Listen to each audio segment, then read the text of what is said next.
jantar em família seria o estupim para virar minha vida de cabeça para baixo. Depois de anos sustentando minha mãe e minha irmã, acreditando que um dia seria valorizada, ouvi a frase que destruiu qualquer ilusão que eu ainda tinha: seu quarto vai ser usado pelo noivo da sua irmã e pelos sogros dele.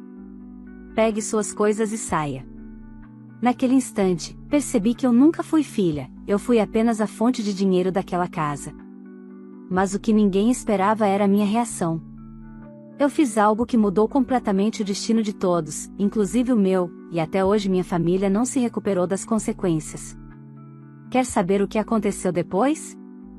Então escute essa história até o final. Acredite, você não vai conseguir parar no meio. Olá, seja bem-vindo ao canal Histórias Surpreendentes. Curta e se inscreva nesse canal, aproveite e ative as notificações, comente aqui de qual cidade você está assistindo, vou adorar saber e deixar um coração no seu comentário. Vale lembrar que os nossos vídeos não são relatos reais, são histórias voltadas apenas para o entretenimento. Toda a criação e edição são feitas pelo proprietário do canal. Meu nome é Luana Almeida, tenho 29 anos e, desde que me entendo por gente, aprendi que dentro da minha própria casa eu era sempre a última opção. Cresci ouvindo que eu precisava ser forte, segurar as pontas, dar exemplo, enquanto minha irmã mais nova, Camila, era tratada como uma joia delicada, incapaz de enfrentar qualquer dificuldade. Quando nosso pai abandonou a família, sem olhar para trás, sem pagar pensão, sem assumir nada, minha mãe, Dona Teresa, encontrou em mim a muleta perfeita para evitar qualquer responsabilidade. Aos 15 anos já trabalhava meio período em uma farmácia do bairro. Aos 18, dividia estudos e 2 empregos. Aos 21, fui contratada como auxiliar administrativa em uma metalúrgica e, aos poucos, fui crescendo lá dentro. Mas essa ascensão nunca foi realmente minha. Era sempre seguida de frases como: que bom, agora você pode ajudar mais em casa. Você ganha melhor que muita gente, não reclame. Sua irmã ainda está se encontrando, você precisa ajudar. E eu ajudava. Ajudava tanto que, no fim do mês, quase nada sobrava para mim.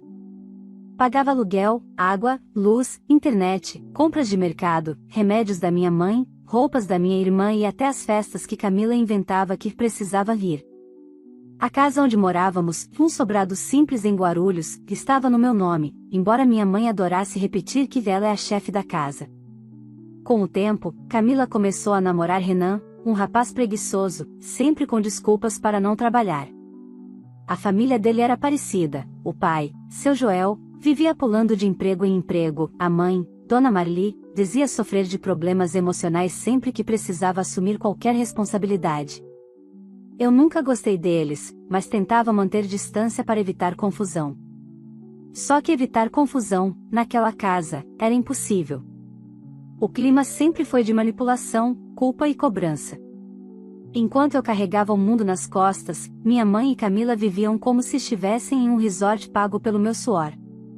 A cada ano, eu prometia a mim mesma que criaria coragem para sair dali, mas sempre aparecia algo novo que me prendia: despesas extras, chantagens emocionais, chantagens financeiras. O golpe final, no entanto, veio de maneira inesperada. Numa sexta-feira à noite, cheguei do trabalho esgotada, depois de enfrentar trânsito, atrasos e uma pilha de documentos.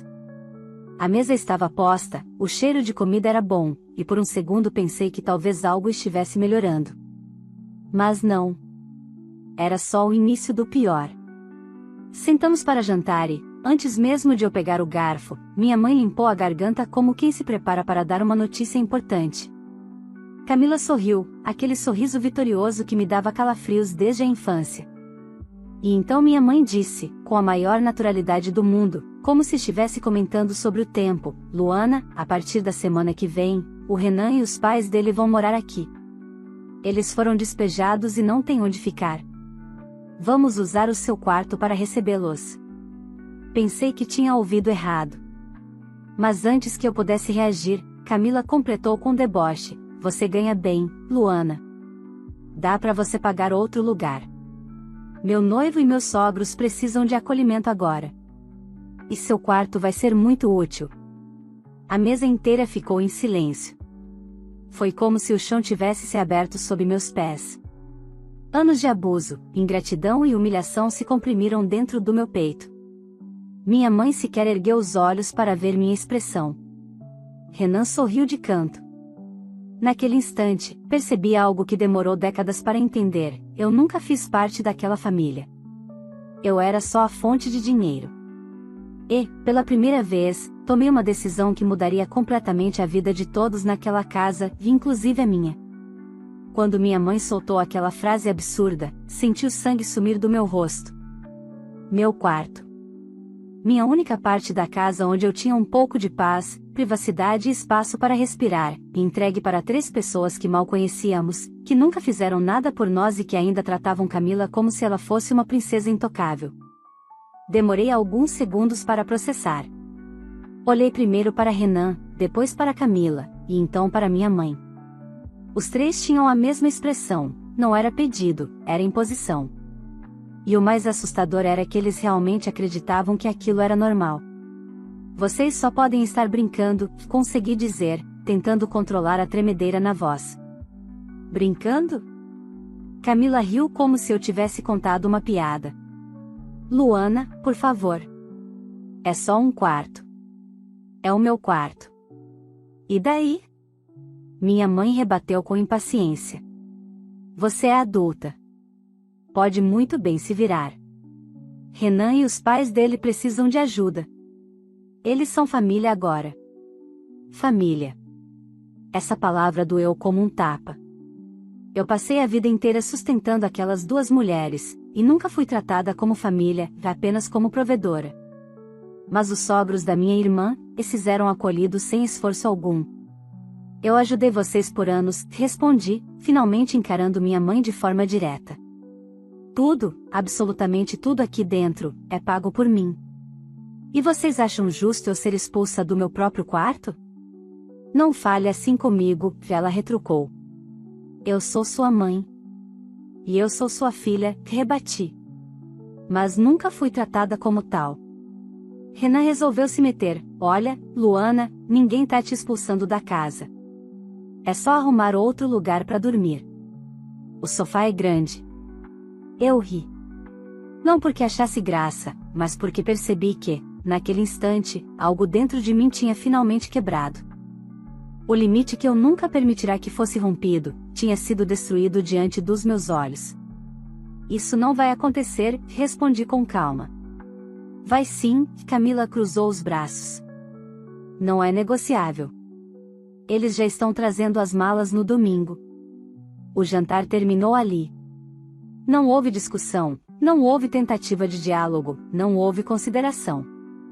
Todos simplesmente se levantaram e começaram a conversar entre si, como se eu tivesse deixado de existir. Fui para meu quarto e fiquei encarando minhas coisas, cada item escolhido com tanto esforço, comprado com dinheiro que eu suava para ganhar. Passei a mão pela escrivaninha onde eu estudava à noite, pela cama que eu comprei parcelada em 10 vezes, pelas caixas de lembranças que eu guardava desde a adolescência. De repente, tudo aquilo deixou de ser meu. Minha vida inteira ali, sendo tratada como algo descartável. Naquela noite, não dormi. Pensei. Revi mentalmente cada humilhação que vivi naquela casa, as vezes em que fiquei sem dinheiro para comer para pagar remédios da minha mãe. As vezes em que Camila usou meu cartão emprestado para comprar roupas novas. Os aniversários em que eu trabalhava dobrado enquanto elas faziam festas para minha irmã. A indiferença, as risadas quando eu dizia que estava cansada, as críticas quando eu fazia algo para mim. Eu me dei conta de que não era a primeira vez que tentavam me colocar em último lugar. A diferença é que agora estavam me expulsando, sem nenhum pudor. Quando o sol começou a nascer, tomei a decisão que deveria ter tomado anos atrás. Peguei meu celular, abri a conta do banco e revisei cada débito automático ligado à casa, energia, água, internet, plano de saúde, compras recorrentes do mercado. Tudo no meu nome. Tudo saindo da minha conta. Tudo sustentado por mim. E percebi algo libertador, bastava um toque para desligar tudo. Antes de sair do quarto, olhei pela última vez para o espelho. Vi meu rosto cansado, as olheiras profundas, a postura de alguém que tentou carregar o mundo sozinha. Aquela não seria mais eu. preparei uma mala pequena com o essencial, documentos, algumas roupas, meu notebook, e deixei o restante ali. Assim como elas sempre deixaram meus sentimentos para trás. Quando saí para o café da manhã, as 3 estavam sentadas à mesa, conversando animadamente sobre como iam reorganizar a casa para receber a nova família. Renan tinha até feito um desenho no papel sobre onde colocariam a cama dele e dos pais. "Onde você vai com essa mala?" Camila perguntou, confusa. "Fazer exatamente o que vocês pediram", respondi. "Vou sair da casa." "Sabia que você ia entender", disse minha mãe, satisfeita. Mas elas não imaginavam o que vinha depois. "Ah, e só para avisar", completei, pegando as chaves em cima da mesa, "hoje à tarde vou ao banco encerrar todos os pagamentos da casa." Tudo que eu pagava, acabou. O silêncio foi instantâneo. A expressão de choque começou a despontar, primeiro em Camila, depois em Renan, e só então na minha mãe. "Como assim?" Ela perguntou, num fio de voz. "Exatamente como parece. Vocês querem que eu saia? Ótimo. Mas eu não sustento ninguém mais." Saí pela porta sem olhar para trás. E, pela primeira vez na vida, senti o gostinho verdadeiro da liberdade. Saí daquela casa com a mala nas mãos e o coração pulsando tão forte que parecia querer atravessar o peito. O ar da manhã era fresco, mas eu tremia por dentro, não de medo, mas da sensação inédita de estar tomando o controle da própria vida. Caminhei até o ponto de ônibus como se estivesse andando nas nuvens. Era estranho, libertador, assustador e maravilhoso ao mesmo tempo. Peguei o ônibus para o trabalho, mas meu foco estava longe dos relatórios e e-mails pendentes. Passei todo o trajeto revisando cada gasto que eu sustentava por anos, as contas de luz sempre altas porque Camila passava horas no secador e na chapinha, a água que subia absurdamente porque Renan vivia tomando banhos infinitos sempre que dormia lá, o plano de internet de fibra ótica que elas diziam ser essencial para trabalhar, mas que nunca era usado por trabalho, e sim para séries e redes sociais. Cada gasto carregava uma lembrança de ingratidão. Assim que cheguei na empresa, fui direto ao RH pedir a atualização dos meus dados bancários, uma burocracia que eu sempre adiava porque minha mãe adorava conferir meu extrato e dizer como eu devia usar meu próprio salário. Agora não teria mais isso.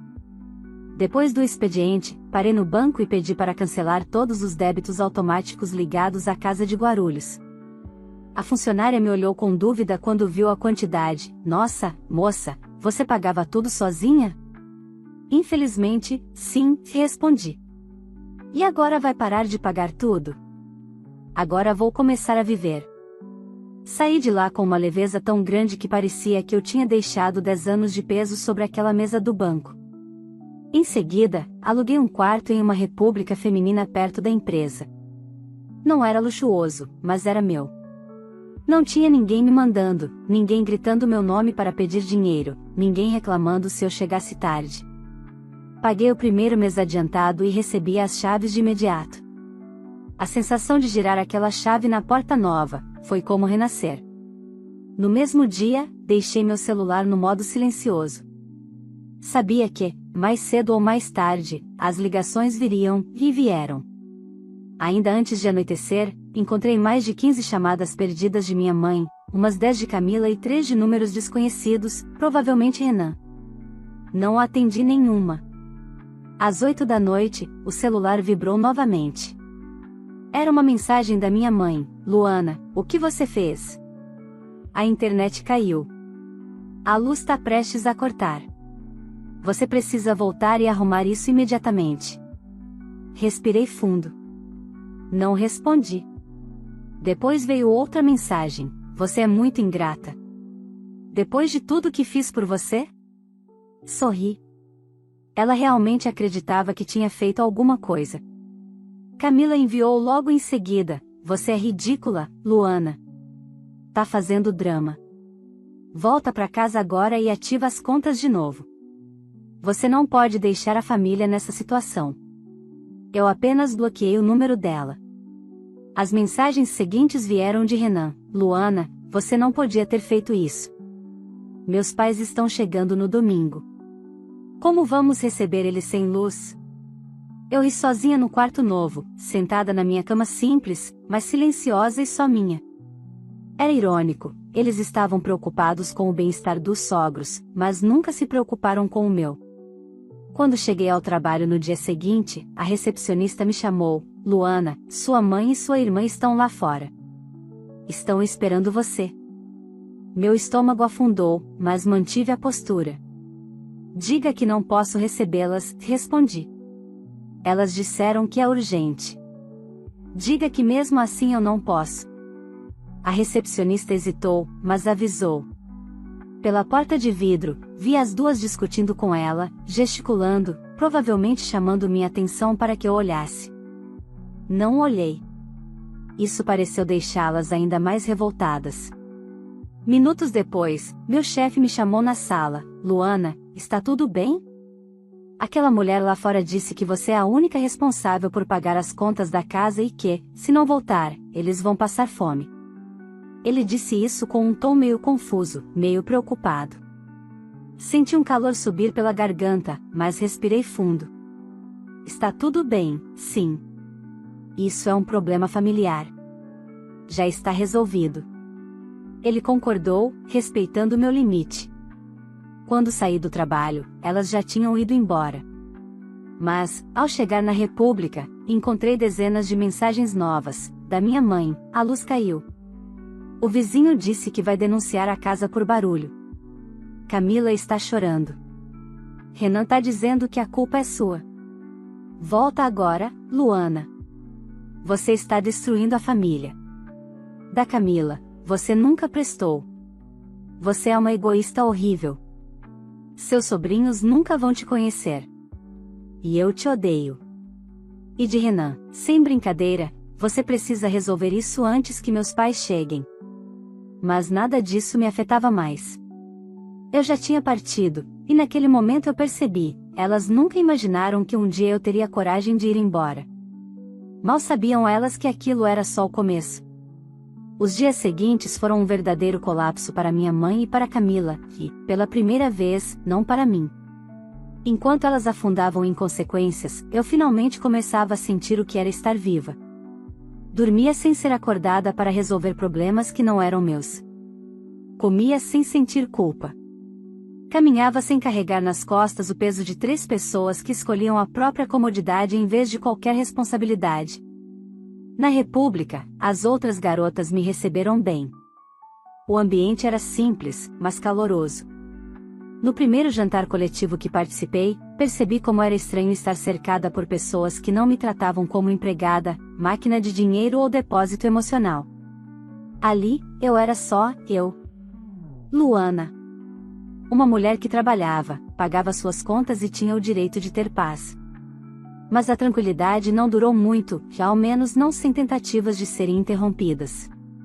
No domingo, exatamente como haviam anunciado, os pais de Renan chegaram à casa da minha mãe. Eu não estava lá, claro, mas soube do cenário quase cinematográfico por meio de várias mensagens desesperadas. Primeiro veio Camila: parabéns. Eles chegaram e não tem luz, não tem nada funcionando. Mamãe está surtando. Depois, minha mãe, em caps lock, como sempre que queria parecer mais poderosa do que realmente era: Luana, você precisa voltar para casa. Isso aqui virou um caos. Estamos com vergonha. Faça algo. E, por fim, Renan, meus pais estão indignados, você deixou a gente na mão. Você destruiu a confiança da família. A confiança que nunca existiu. Bloqueei mais alguns números novos e continuei meu dia como qualquer pessoa normal faria. Fiz almoço, lavei minha própria louça, organizei minhas coisas e sentei para assistir uma série que eu vinha adiando havia meses, simplesmente porque nunca tinha silêncio em casa para isso.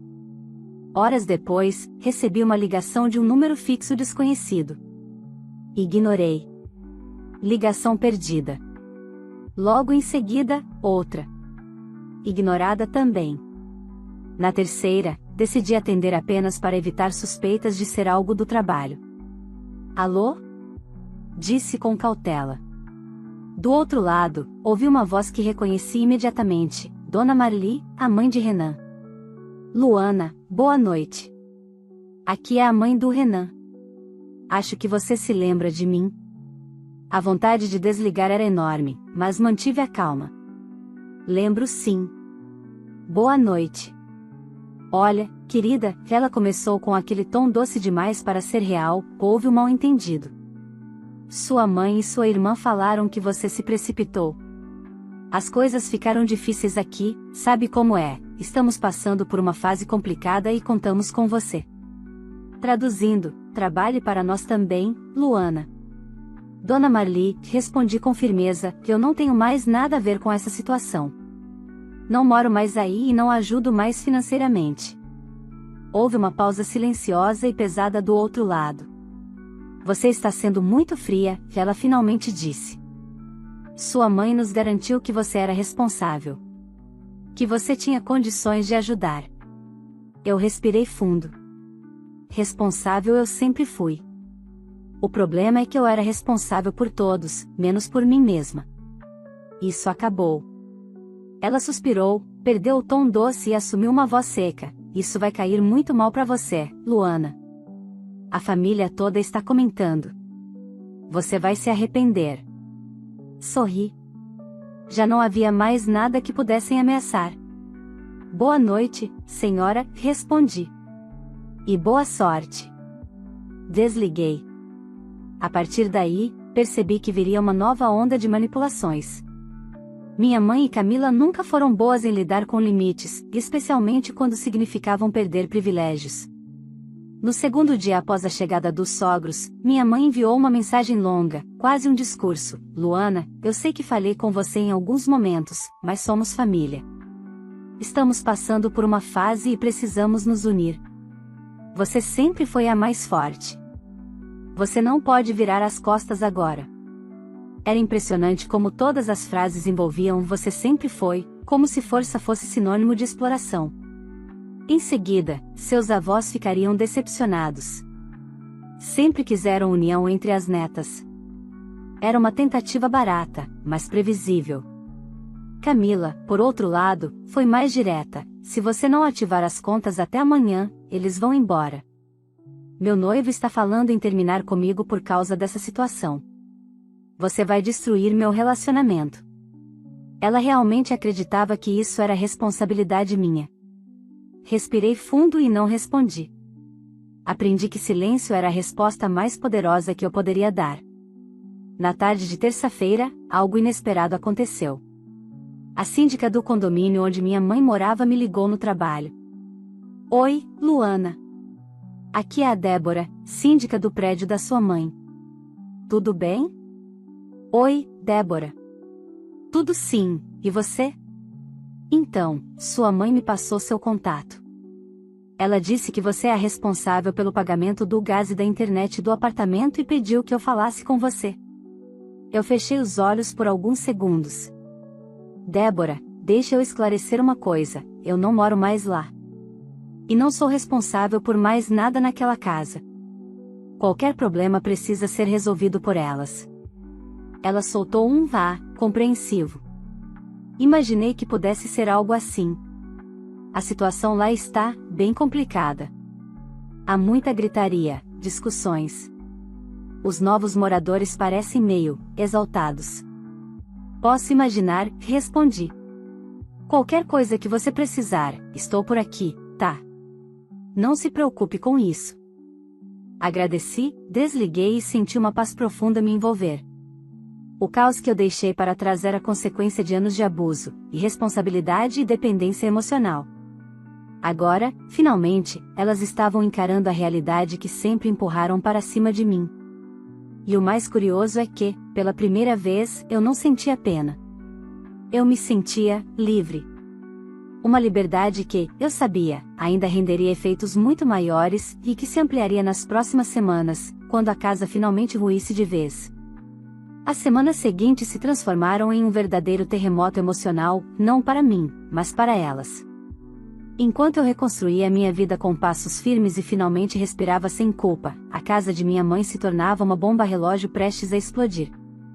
E, ironicamente, toda aquela instabilidade não era causada pela minha ausência, mas sim pela presença de quem elas insistiram em colocar no meu lugar. Eu soube do caos principalmente por mensagens, relatos indiretos e, claro, pela infinita tentativa delas de me puxar de volta para o papel de provedora. Mas nada me preparou para o nível de descontrole que se instalou lá. No quarto dia após a chegada dos sogros, recebi uma ligação inesperada do meu primo André, que nunca se metia em nada. Luana, tá tudo bem? Ele perguntou, com a voz baixa. Passei ali na casa da tia Teresa. Tá uma gritaria desde ontem. Achei que fosse briga de vizinho, mas era dentro da casa. Suspirei fundo. Imagino. Eles trouxeram o noivo da Camila e os pais dele para morar lá. E eu saí. Ah, isso explica tudo, ele disse, surpreso.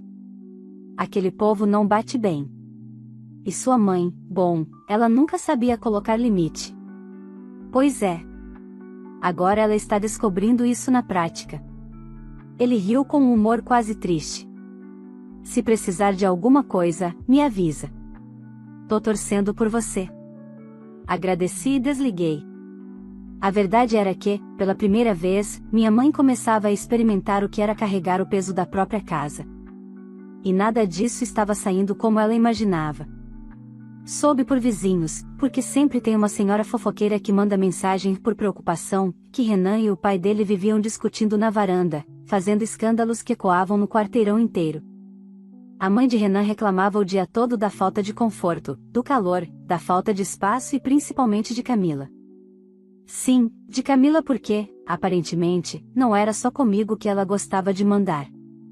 E agora ela dividia teto com pessoas que não dependiam emocionalmente dela, logo, não aceitavam suas ordens birrentas.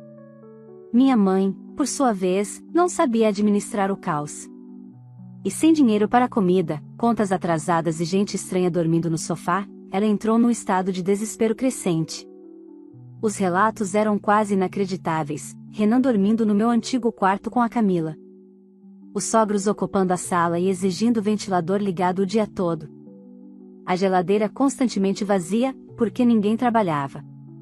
A síndica passando 3 vezes na semana por reclamações de briga. Vizinhos ameaçando chamar a polícia por barulho. E, em meio a tudo isso, uma sequência interminável de mensagens dramáticas, da minha mãe, Luana, a situação está ficando insustentável. Venha conversar. Somos sua família. Depois, você não entende a responsabilidade de ser mãe. Você ainda não tem filhos. E o clássico, eu te dei a vida. Você me deve respeito. Da Camila, eu não aguento mais a mãe do Renan mandando na minha casa. Tira eles daqui. Faz alguma coisa. Era quase hilário. No início, ela exigiu que eu entregasse meu quarto. Agora, percebia que entregar a casa inteira para uma família inteira era um completo desastre. Renan, em outro surto de alta importância, mandou: Luana, eu vou ser bem direto. Se você não resolver isso, eu vou reunir a família inteira e contar como você abandonou sua mãe. Eu só respondi com um bloco. Cada nova ameaça me dava ainda mais certeza, eu nunca deveria ter ficado naquela casa por tanto tempo. Mas a situação atingiu um novo patamar quando, numa sexta-feira à noite, recebi uma mensagem da síndica: Luana, boa noite. Só para você saber, sua mãe está quase sendo multada. Recebemos denúncias de agressão verbal e perturbação do sossego. O estômago afundou. Não por pena delas, mas por perceber o quão rápido tudo degringolava sem controle. No domingo seguinte, Camila finalmente me enviou uma mensagem completamente diferente do habitual tom arrogante, inacreditável. Renan me largou. Disse que não aguenta mais esse ambiente e que eu sou igual você, uma ingrata. Engoli seco. Não porque senti pena, mas porque a ironia era perfeita demais para ignorar. Camila passou a vida inteira apoiada em mim. E agora tinha apoiado toda a vida no noivo, que, no primeiro sinal de caos, fugiu. Minha mãe mandou outra mensagem mais tarde: Luana, a Marli e o Joel foram embora sem avisar. Levaram coisas daqui. Eu estou desesperada. Venha pra casa. Eu preciso de você. Foi a primeira vez, em muitos anos, que ela disse: eu preciso de você sem exigir nada diretamente. Mas mesmo assim, não mexeu comigo. A essa altura, minha liberdade já tinha criado raízes dentro de mim. Eu dormia bem, alimentava-me melhor, sorria mais, recomeçava meus planos. Não havia espaço para a culpa onde antes havia dor. Eu não voltaria. Não resgataria ninguém. Não pagaria contas. Não estabilizaria um caos criado por escolhas que nunca foram minhas. No fim daquela semana, uma foto enviada pela síndica marcou o ponto sem retorno. A sala da casa que eu sustentara por anos estava completamente vazia, caixas espalhadas pelo chão, objetos quebrados e minha mãe sentada no meio, com a cabeça entre as mãos. Era o retrato perfeito da consequência. E eu, olhando aquela imagem, não senti ódio. Não senti prazer. Não senti pena. Eu senti fim. O fim de uma etapa da minha vida que sempre me foi arrancada. Agora, pela primeira vez, quem tinha o controle era eu, e nada, absolutamente nada, me faria voltar para aquela casa. A ruína delas não era minha culpa. Era a soma de todas as escolhas erradas que fizeram enquanto esperavam que eu suportasse tudo. E agora, faltava apenas o último capítulo, o momento em que cada peça se encaixaria de vez. O colapso final veio mais rápido do que eu imaginava. Na semana seguinte, enquanto eu vivia minha rotina nova com uma tranquilidade quase surreal, as mensagens que minha mãe e Camila mandavam começaram a diminuir. Não porque a situação tivesse melhorado, mas porque elas simplesmente não tinham mais forças para continuar fingindo controle. Eu sabia, por vizinhos e pela síndica, que a relação dentro daquela casa tinha se tornado insustentável. Com os sogros de Renan desaparecidos e levando algumas coisas, Camila sem noivo e sem apoio, e minha mãe atolada em contas que jamais poderia pagar, a situação chegou ao ponto que durante anos tentaram evitar, a responsabilidade finalmente bateu à porta delas. Na quarta-feira à tarde, enquanto eu saía do trabalho, meu celular vibrou com uma mensagem de um número desconhecido. Abri sem muita expectativa. Luana, aqui é a Débora, síndica do prédio. A ordem de despejo saiu. Parecia inevitável. Mas ver aquelas palavras escritas me trouxe um silêncio interno profundo, como se uma parte da minha história estivesse sendo encerrada, oficialmente. Entendi, Débora. Obrigada por me avisar. Eles têm até o fim da semana para retirar tudo, ela continuou, com cuidado na voz. Sua mãe, enfim, está muito abalada. Só queria que você soubesse. Agradeci e desliguei. Não havia nada mais a ser feito, e, pela primeira vez, isso não me destruía.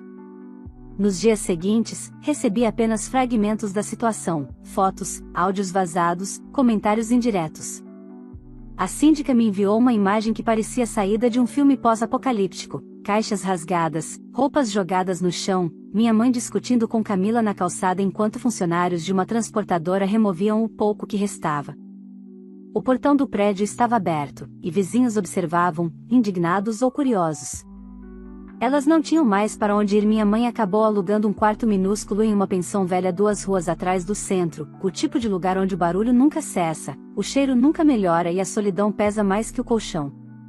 Camila teve que dividir a cama com ela por alguns dias, até encontrar uma vaga como atendente temporária em uma loja popular. Era o único emprego que aceitou contratá-la sem referência. Nenhuma delas estava preparada para o mundo real, nenhuma sabia quanto custa manter uma casa. Nenhuma entendia o valor do trabalho. E agora, finalmente, encaravam essa verdade sem terem mais onde se apoiar. Eu me mantive firme. Nunca respondi. Nunca procurei. Nunca voltei atrás. Não porque eu quisesse puni-las, mas porque eu finalmente tinha entendido o que sempre me negaram. Eu também era uma pessoa merecedora de paz. Meses passaram, e minha vida floresceu de maneiras que eu jamais imaginaria enquanto estava presa naquela casa. Consegui uma promoção na empresa, mudei da República para um pequeno apartamento só meu e comecei a recuperar partes de mim que nem sabia que estavam adormecidas, meus hobbies, meu gosto por música, meu tempo, meu silêncio. E principalmente, minha identidade. Minha mãe tentou contato de tempos em tempos. Primeiro com culpa, você me abandonou. Depois com arrogância, você só conseguiu isso porque eu te criei. E por fim, com desespero, Camila não consegue pagar a pensão. Você pode ajudar só esse mês? Eu bloqueei cada tentativa com a mesma leveza de quem fecha uma janela durante a chuva.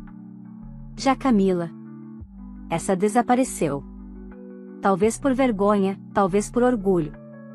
Talvez porque, pela primeira vez, precisou enfrentar sozinha as consequências da vida adulta e descobriu que culpar os outros não pagava contas. Se eu sentia falta? Não. Pela primeira vez, minha resposta era um não firme, claro e pleno. Eu não sentia falta do peso, do medo, da pressão, do ciclo interminável de exploração. Eu não sentia falta da manipulação, das chantagens, das cobranças sem fim. Eu não sentia falta de ser tratada como obrigação. Eu sentia falta apenas da pessoa que eu poderia ter sido se tivesse me libertado antes. Mas, de certa forma, nunca era tarde. Hoje, quando olho para trás, vejo tudo com nitidez assustadora. Eu não perdi minha família. Eu me livrei dela. E essa libertação, essa ruptura que parecia impossível, foi a decisão mais essencial da minha vida. No final, não houve reencontro. Não houve abraço. Não houve perdão dramático nem reconstrução forçada. Houve apenas verdade. E a verdade era simples: eu nunca fui a prioridade delas. E agora, finalmente, passei a ser a minha. E se fosse você no lugar da Luana, teria coragem de virar as costas para uma família que só sabia te usar? Ou teria continuado sustentando tudo em silêncio? Quero muito saber a sua opinião. Se essa história mexeu com você, deixe o seu like, porque isso ajuda demais o canal a crescer. Aproveita também para se inscrever e ativar o sininho, porque aqui todos os dias tem histórias novas, emocionantes e cheias de reviravoltas como essa. E não esquece, compartilhe esse vídeo com alguém que você acha que precisa ouvir essa mensagem de força e coragem. Às vezes, uma história muda tudo.